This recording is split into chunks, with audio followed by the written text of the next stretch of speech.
Hello दोस्तों, नमस्कार दोस्तों। आज आपको मैं पंचशील सिद्धांत के बारे में बताऊंगा।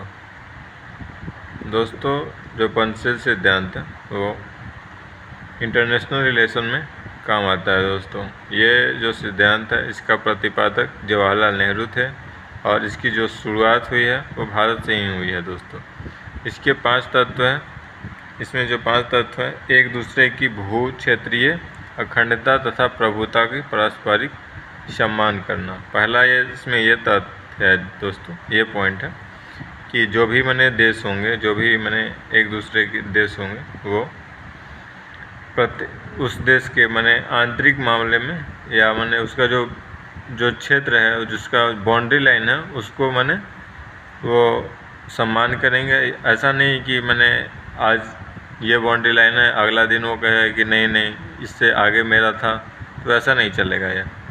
ये एक दूसरे के भू क्षेत्रीय अखंडता तथा और प्रभुता यानी कि जिस देश के अधिकार क्षेत्र में अगर वो होगा ज़मीन, वो उस पर अधिकार होगा।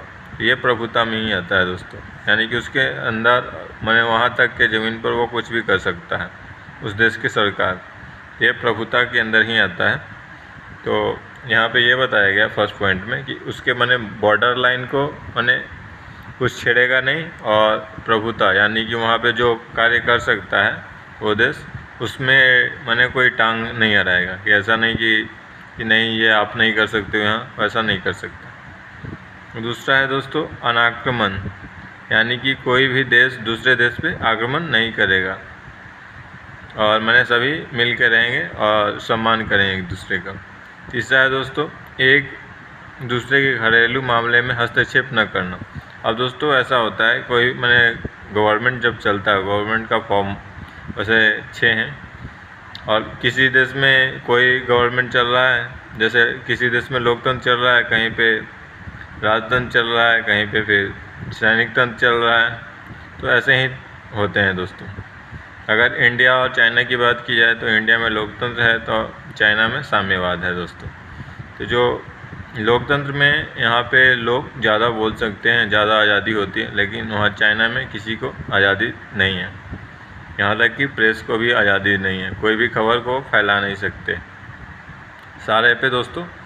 वो वहाँ के जो गवर्नमेंट है उसका पूरी तरह से नज़र होता है। इंडिया में आप कुछ भी बोल सकते हो, आपको आज़ादी है, प्रेस की आज़ादी है दोस्तों। फिर तो इससे ये होता है कि अगर कोई घरेलू मुद्दा उत्पन्न हो जाता है, घरेलू मामला, जैसे कहीं पे क्षेत्र रिलेटेड विवाद हो गया या धर्म रिलेटेड विवाद हो गया, तो उसमें जो उसके पड़ोसी देश होंगे, ये ऐसा नहीं कि उसका वो फ़ायदा उठाएंगे। वो इस सिद्धांत में इस बात को समर्थन नहीं किया गया है कि वो दूसरे देश के आंतरिक मामले में हस्तक्षेप करें। ठीक है दोस्तों, तो थर्ड पॉइंट यही था, एक दूसरे को घरेलू मामले में हस्तक्षेप न करना। अब किसी देश में क्या हो रहा है उसके आंतरिक मामले में आप कुछ नहीं बोलोगे, अगर आप पंचशील सिद्धांत को फॉलो करते हो तो। चौथा है दोस्तों परस्पर लाभ तथा समानता। अब दोस्तों ये क्या है, जो चौथा पॉइंट है, यानी कि जो भी दो देश होंगे वो एक दूसरे के लाभ को एक दूसरे के लाभ को कंसीडर करेंगे और उनकी सम्मान भी करेंगे।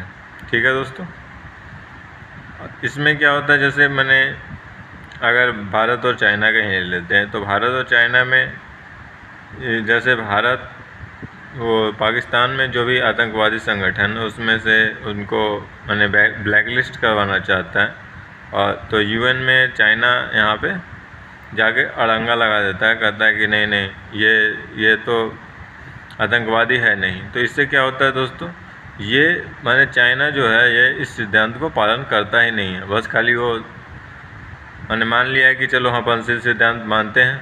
इंडिया पालन करता है, वो पालन करता ही नहीं है, वो अपने हिसाब से जब मन तब तोड़ मरोड़ देता है नियम को। तो ये है दोस्तों, अगर वो पालन करेगा तो भारत का जो हित है उसको वो ध्यान में रखेगा, और जो भी मुद्दे हैं वो समझेगा, उसके अनुसार फैसला लेगा। तो वो चाइना ऐसा करता नहीं है दोस्तों। फोर्थ पॉइंट यही था। 5th पॉइंट है दोस्तों शांतिपूर्ण सह अस्तित्व। अब दोस्तों इसमें क्या है, जैसे मैंने किसी भी देश में, जैसे अभी आपने देखा होगा चाइना और इंडिया में गलवान वाले इंसिडेंट में चाइना ने हमारे सोल्जर पे अटैक किया। तो दोस्तों ये उन्होंने शांतिपूर्ण सह अस्तित्व की जो 5वां पॉइंट है इसमें पंसिल सिद्धांत के, इसको वो मैंने तोड़ दिए दोस्तों। यहाँ पे उन्होंने मैंने जैसे भारत के साथ शांति से पेश आया नहीं, उन्होंने एग्रेशन पहले दिखाया तो भारत ने एक्शन लिया दोस्तों। तो ये शांतिपूर्ण सह अस्तित्व की भावना उन्होंने दिखाया नहीं। लेकिन यह पंसिल सिद्धांत में यह है कि ना तो हम आपके बॉर्डर में कुछ करेंगे और ना आप करना मेरे बॉर्डर में, ये है दोस्तों। यानी कि एक दूसरे का कोई मैंने ज़्यादा बॉर्डर पे क्लैश नहीं, ऐसा ही भावना यहाँ पे दिखाया गया दोस्तों।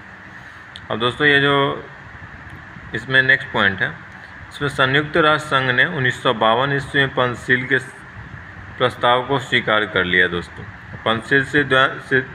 पंचशील जो सिद्धांत है दोस्तों वो संयुक्त राष्ट्र संघ के द्वारा स्वीकार कर लिया गया। भारत ने ही इसको मैंने इस प्रस्ताव को लाया था और संयुक्त राष्ट्र के जो महासभा होती है उन्होंने इसको स्वीकार कर लिया दोस्तों। तो ये थी दोस्तों कुल मिला के पंचशील सिद्धांत। थैंक यू दोस्तों, वीडियो देखने के लिए धन्यवाद।